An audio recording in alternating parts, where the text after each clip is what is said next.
성부와 성자와 성령의 이름으로 말씀드립니다. 네, 오늘 말씀을 이렇게 읽고 묵상하고 또 설교를 준비하면서 환대라는 말이 이렇게 떠올랐어요.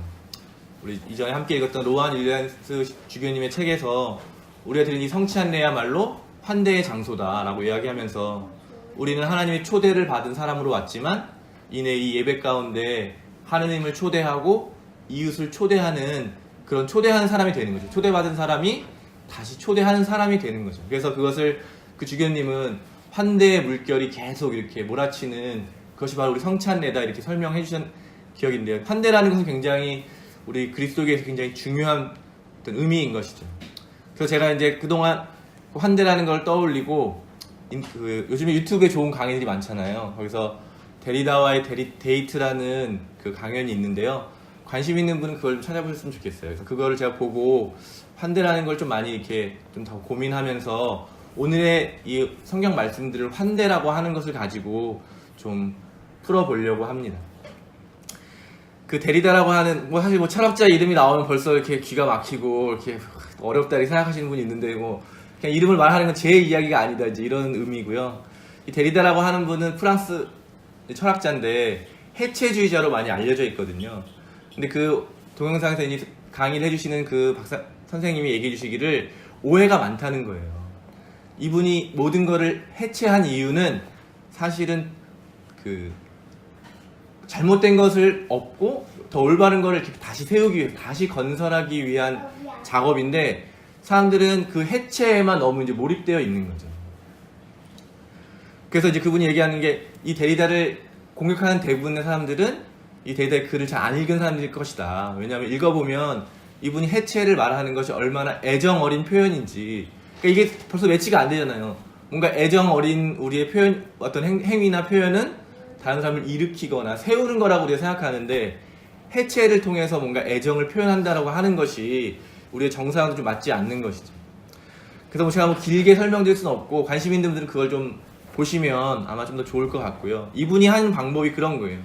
우리 익숙한 용어, 익숙한 의미들을 막 파헤치는 거예요.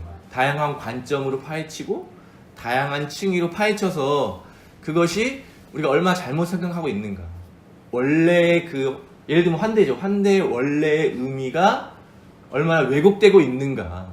왜곡되어 사용되고 왜곡되어 강요되고 있는가라는 것을 계속 이야기하면서 환대라고 하는 게 중요한 그분이 다른 주제 중에 하나인 것입니다.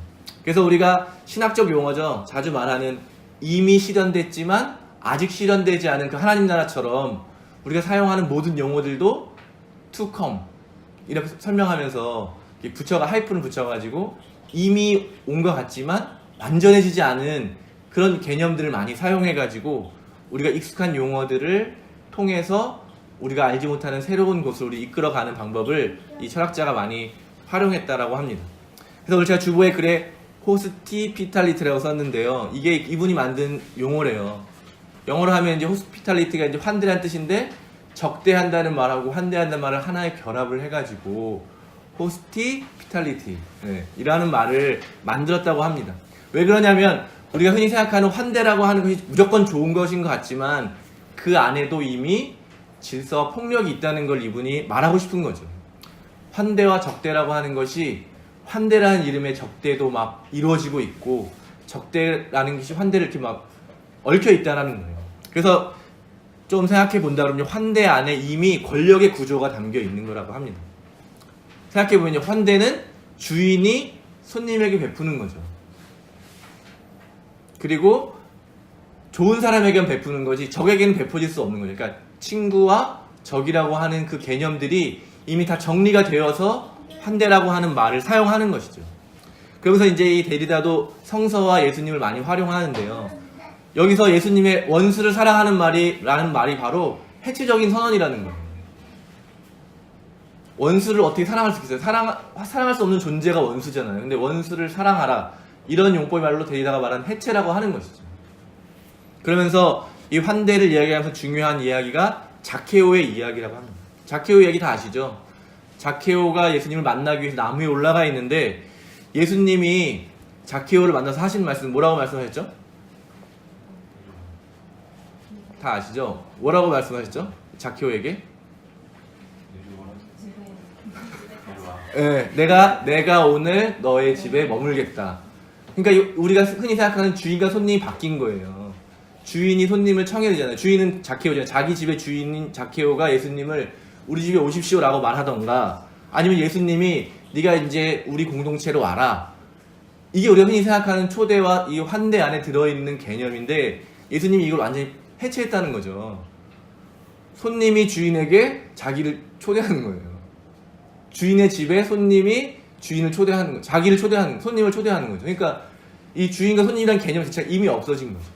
그래서 이거를 이 데리다가 이야기하면서 환대라고 하는 것이, 예수님이 말하는 진정한 환대는 우리가 생각하는 것처럼 주인이 자기가 가진 것을 나눠주는 게 환대가 아니다.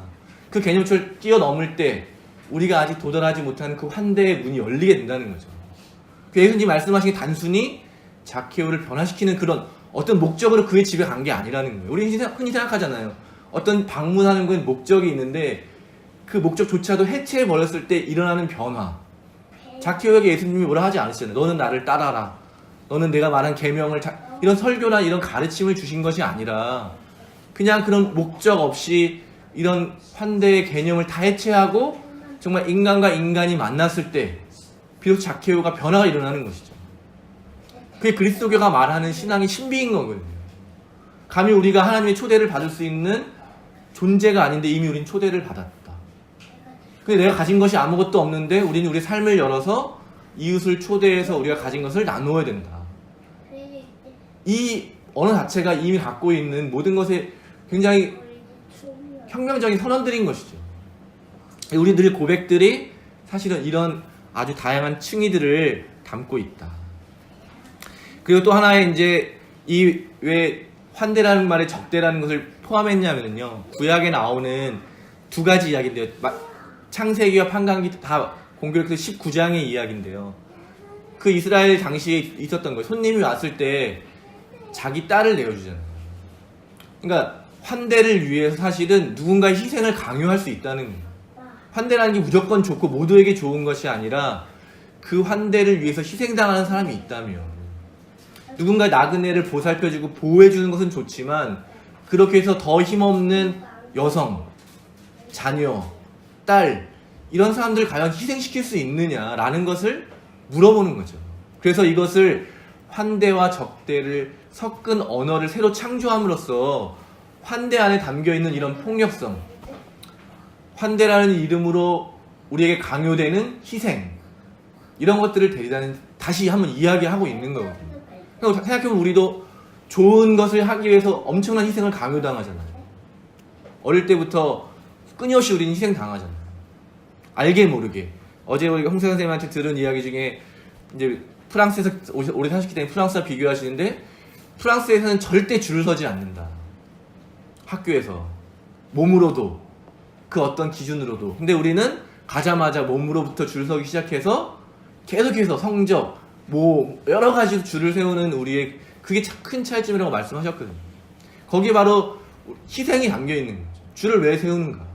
왜 그런 희생을 강요하고 우리는 그 희생을 희생인지도 모르고 받아들이고 그것이 옳다고 여기면서 다른 사람에게까지 강요하고 있는가?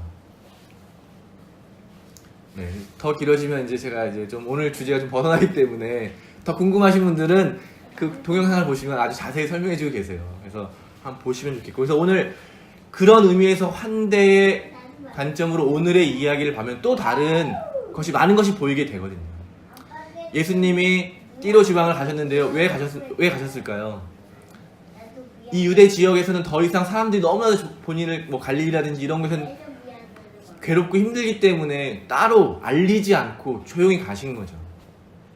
그것도 되게 특이한 거죠. 정말 우리가 생각하면 예수님은 정말 열정에 불타가지고 사람들이 자기를 어떻게 대하든지 그것을 겪어서 이겨나실 것 같지만 예수님도 피하실 때가 있다는 거죠. 그런데 이 유대인 남성이 이방 지역에 갔는데 이방인 여성이 예수님을 찾아오는 장면입니다. 오늘 제가 말씀드린 환대의 이야기로 보자면 그 지역의 주인도 아닌, 어찌 보면 예수님은 이방인이 된 거예요.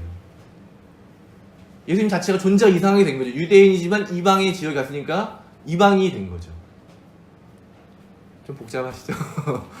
그런데 이 여성이 그 땅의 지역의 주민인 거죠. 그 본토의 주인이 여성이 예수님을 찾아와서, 그러니까 여기서부터 이미 복잡해지는 거예요. 누가 주인이고 누가 손님이고 누가 뭘 청해야 되고 누가 뭘 줄 수 있는가, 이런 개념들이 이미 시작된 배경의 이야기에서부터 복잡하게 꼬여 있는데, 이 여인이 요청하는 거죠. 요청할 수 없는 거죠. 사실 요청할 수 없는데 요청하는 겁니다. 자기의 어려움을 예수님에게 요청하는 거죠. 그러니까 예수님이 뭐 여러 가지로 해석할 수 있지만 할 수 없다고 거절하시는 거예요. 그랬을 때 이 여성이 그런 질서, 뭐 민족이든지 뭐 성별이든지 그런 것들이 줄 수 없다라고 하는, 그런 것이 할 수 없다라고 하는 예수님의 선언이 그 불가능성의 가능성을 본, 그 데리다가 말하는 종교의 가장 중요한 요소 중에 하나가 이 불가능성을 가능성이라고 얘기하거든요. 그러니까 이 여인이 자기의 딸이 고침 받아야 된다라고 하는 그 간절함이 불가능에 도전하게 하는 거죠. 유대인 남성에게 이방인 여성이 찾아가는 것조차 불가능한 거지만 그 여인은 가능성을 품고 찾아갔던 것이죠. 그 예수님에게 말했을 때 예수님이 거절하잖아요. 나는 유대인이고 당신이 이방인이고 내가 당신에게 줄 수 있는 것은 아무것도 없다. 그러나 그 여인이 그 벽을 허물어 버리는 거죠. 그럼에도 가능하지 않습니까? 불가능하다고 말하시지만 가능하지 않습니다. 그때 예수님께서 하신 말씀이, 아 잘했다, 이제 내가 너를 고쳐주겠다, 이런 말씀이 아닌 거예요. 성경을 자세히 보면 너의 말로 이미 너의 원하는 것이 이루어졌다라고 이야기하는 거예요. 그러니까 우리가 흔히 생각하는 것처럼 우리는 예수님한테 뭔가 구걸하거나 요청해가지고 얻어낸다라고 하는 개념을 생각하는데, 오늘의 대화만 봐도 우리의 신앙이 어떠해야 되는지가 되게 복잡하다는 거죠. 누가 누구에게 요청하는 것입니까? 누가 누구에게 어떤 기적이 일어나게 하는 것입니까? 주체가 누구고 그것을 받는 대상이 누구인지가 굉장히 혼합되어 있다는 거예요, 오늘의 이야기. 그러나 중요한 것은 하나님의 사랑은 인간이 만든 여러 가지 국경, 민족, 종교, 이데올로기, 성성, 그 어떤 것도 막을 수 없이 흘러나간다라는 것이 성서가 말하는 중요한 주제인 것이죠. 그것을 뛰어넘는 것, 이 불가능해 보이는 그 벽들을 뛰어넘는 것.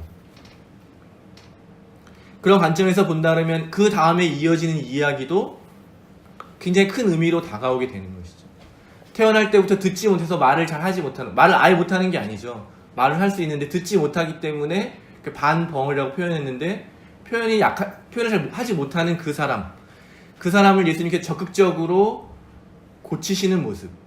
단순히 질병의 문제가 아니라 우리 사회에서 제대로 소통할 수 없는, 소통의 구조에서 이미 제외되어 있는 많은 사람들, 노동자들, 배우지 못한 사람들, 우리가 흔히 무시하는, 마치 지식인들 잘 아는 사람들이 이 사회의 질서를 만드는 것이 당연하다고 여기면서 그 사람들에게 맡겨두었던, 그래서 그럼으로 인해서 그 사회의 질서를 만드는데 배제된 사람들, 들을 수 없고 말할 수 없는 그 사람들을 예수님이 만나시는 거죠. 그래서 그 사람을 적극적으로 소통의 자리로, 그 질서를 만드는 그 주체의 자리로 그 사람을 초대하는 이야기로 우리가 볼 수 있어야 하지 않을까. 그리스도교는 그렇게 본다면 소통, 환대를 통해서 일어나는 그 소통이 굉장히 중요한 종교인데, 아이러니하게도 오늘날 한국 사회에서 기독교 말하면 불통의 아이콘이죠. 누구의 이야기도 듣지 않고 앵무새처럼 자기의 이야기만 막 내뱉어내는, 그게 그리스도인이라고 하는 그런 이 정말 사태를 볼 때 우리가 다시 한번 생각해야 될 것이 무엇일지, 소통이라는 것이 무엇인지, 그 소통을 만들 사회의 질서라고 하는 걸 누가 만들어내고 거기서 소외되는 사람들, 끊임없이 구약도 또 서신도 복음도 이야기하고 있는 거기서 소외된 사람들이 다시 주인공이 되는 이야기. 역전이 일어나는 거죠. 메마른 곳, 버려진 곳이 중심부가 되고, 중심부에 있던 사람이 다시 버려지는 그 사건이 다시 성서가 끊임없이 우리에게 하고 있는 이야기입니다. 오늘 다시 한번 제가 좀 복잡하고 어려운 이야기를 드렸는데요, 제가 답을 드리고자 하는 것이 아니라 다시 한번 우리가 기억해야 될 중요한 것들을 오늘 말씀을 통해서 우리가 다시 한번 되돌아보는 것이죠. 나는 지금 어떻게 하나님과 만나고 있는가? 그것뿐만 아니라 나는 어떻게 이웃들과 세상과 만나고 있는가? 나의 자리는 지금 어디에 있는가? 예수님께서 오늘 보여주신 것처럼 인간이 만든 그 어떤 것으로도 뛰어넘을 것도 막을 수 없는 그 하나님의 은혜와 자비, 사랑, 그것을 소통하는 것이 바로 교회이고, 또 크게 보자면 우리 공동체이고, 작게 보자면 나 자신도 성전이니까 그런 사람인 것이죠. 예수님이 하신 일, 잃어버린 사람을 다시 회복하시는 그 일이 오늘 우리의 일이 되었으면 좋겠습니다. 우리의 삶을 통해서 일어나는 기적들이 그런 일들이기를 바랍니다. 잃어버린 사람을 되찾고 버려진 이들을 다시 한번 찾아가는 그런 일들, 막혀있는 소통을 다시 한번 열어내고 끊임없이 초대받고 초대하는 이 환대의 물결 속에서 다시 한번 하나님께서 우리에게 주시기 원하시는 그 약속, 그 축복을 우리가 함께 누리는 그런 일들이 오늘 다시 한번 우리에게 일어나게 되기를 바랍니다. 그렇게 되어서 정말 모두가 외면하고 모두가 버리는 가장 연약한 그 사람을 그들의 목소리를, 그들에게 사라져버린 그들의 목소리를 되찾아주고 잊혀진 그들을 다시 한번 기억하는 그 일이야말로 하나님께서 기뻐하시는 일이고 모든 사람들을 위한 축복의 길일 것입니다. 성부와 성자와 성령의 이름으로 말씀드렸습니다.